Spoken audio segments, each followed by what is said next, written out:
Yeah. Why did you? One thing I was thinking was, what was your connection with like Pakistani culture slash the Urdu language, where you even thought that this was necessary? That's interesting. It's hard to describe. Uh, my father was involved in Urdu publishing for a little while, editorial linguistically, and so the Urdu language as a whole is as strong in my household. Um, और उसमें पढ़ने का, like, reading Urdu is a Right. strong tradition. Right. Maybe I have not taken it on as strongly. I've taken it on more in later life Right. than kind of school life, because our school life was all in English. Yeah. So I think it was just a sort of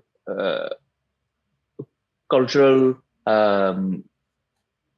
prevalent thing for me growing up, just knowing the Urdu language as a sort of thing that was important to us.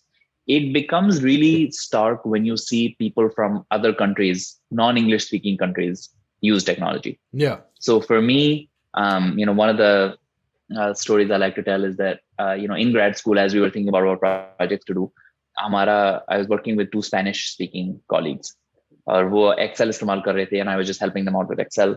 And their Excel formulas were all Spanish. Yeah. Yeah. So it's not a VLOOKUP आपने करना है तो VLOOKUP होता है buscrave. Yeah. Yeah. अच्छा.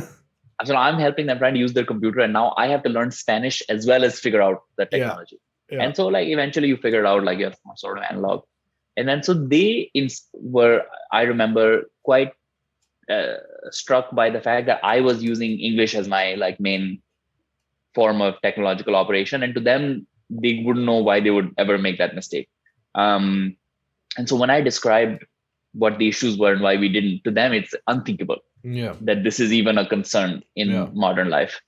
I mean, that audience, and if you tell them that until the 80s we were handwriting all our newspapers, पागल हो जाते हैं लोग. I didn't know that this was a thing. We were handwriting. We didn't have Urdu printing presses for our newspapers. We didn't like them. So until the late 80s, जंग अखबार नवाए वक्त कातिबों की army होती थी जो हाथ से हर चीज लिखती थी, and then it would be lithographed.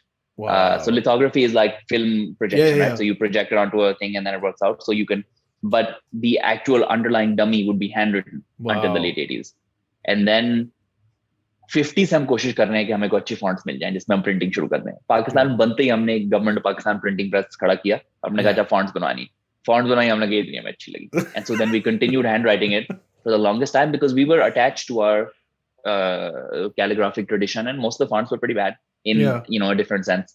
Iran went a different direction. Most of the Arab world went a different direction, but we stuck to our